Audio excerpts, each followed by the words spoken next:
What's the difference between a good bad movie? Boss, everybody's dead! From just a plain old regular bad movie? Storm's coming and it's coming fast.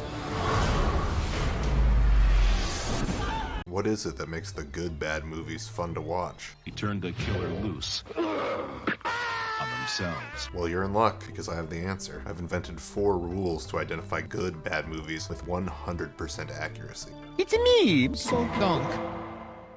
Before I get too far into things, I have to give a shout out to Red Letter Media. Not only did they reignite my interest for bad movies, but they introduced me to a lot of things I likely wouldn't have seen otherwise. Things that are wrong with her! Over the years on their YouTube show Best of the Worst, they've had some nice discussions about what makes a bad movie good to watch, the latest being in their Halloween 2022 episode. And we are here for fucking Schadenfreude, all right? And bad movies aren't fun unless the person who made them tried. In order to find the actual gems, the gang has sat through hours and hours of bad movies that I would describe as unwatchable.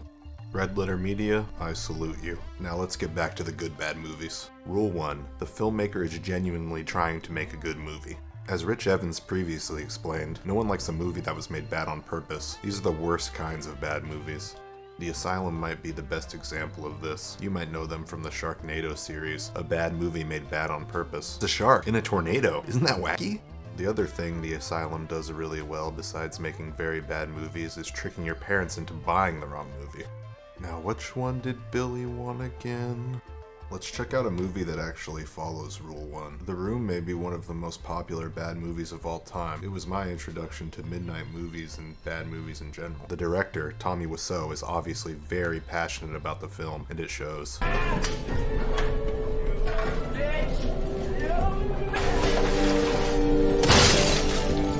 Tommy starred, directed, wrote, and produced The Room, spending $6 million in the process.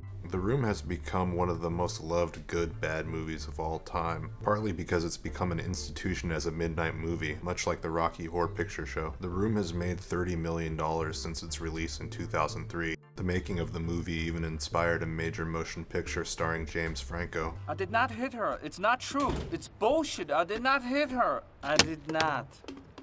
Oh, hi, Mark. Another one of my favorite examples of passion in filmmaking is from American Movie. This documentary follows 2 goofy but lovable independent filmmakers struggling to complete their movie. It's inspiring to see people who are so invested in creating something that they're passionate about. Plus, it's very funny.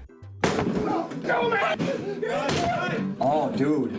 I'm sorry you tried to put your head in this. Rule 2. The filmmaker is passionate but overestimates their abilities. The best so bad it's good content is created by people who have a distorted view of their own abilities. I think this happens because of the Dunning-Kruger effect. This is when someone wrongly overestimates their knowledge or ability in a specific area. This lack of self-awareness prevents them from accurately assessing their own skills, maybe like when making a movie. This is how we get people who will write, star, and direct their own movie, go through the editing process, watch it, and then decide it's good enough to release to the public.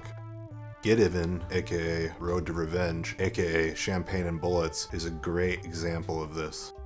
John DeHart is the triple threat in this film. Man, lawyer, singer, actor, director, producer. I guess more like the Swiss Army knife of men. He simply exudes talent.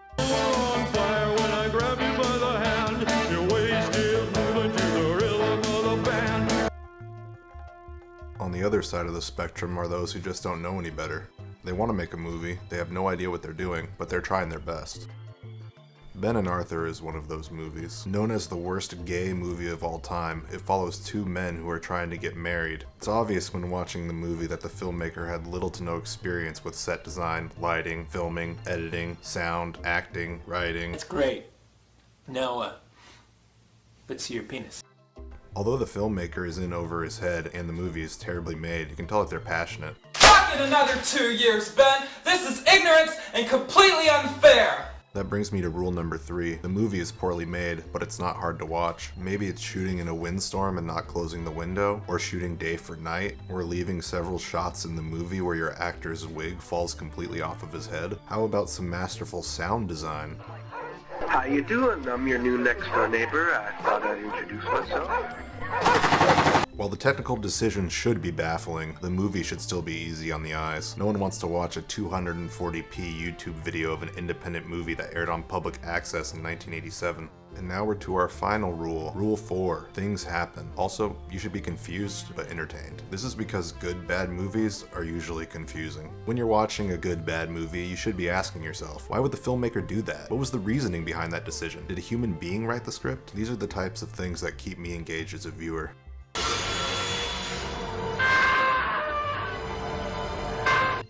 A good example of this is the film No Holds Barred, starring Master of Race Relations Hulk Hogan. It's rumored that Vince McMahon and the Hulkster himself rewrote the script over a weekend in a hotel together while on cocaine. I choose to believe that story. In the movie, Hogan is locked in the back of a limo and kicks it so hard from the inside he causes the limo driver to crash. Hell yes. While it's fun to be confused, it's not fun to be bored. That's a big problem with a lot of bad movies. Nothing happens. You just get a lot of people talking on the phone, giving you exposition about stuff you don't really care about. Good bad movies are more like this.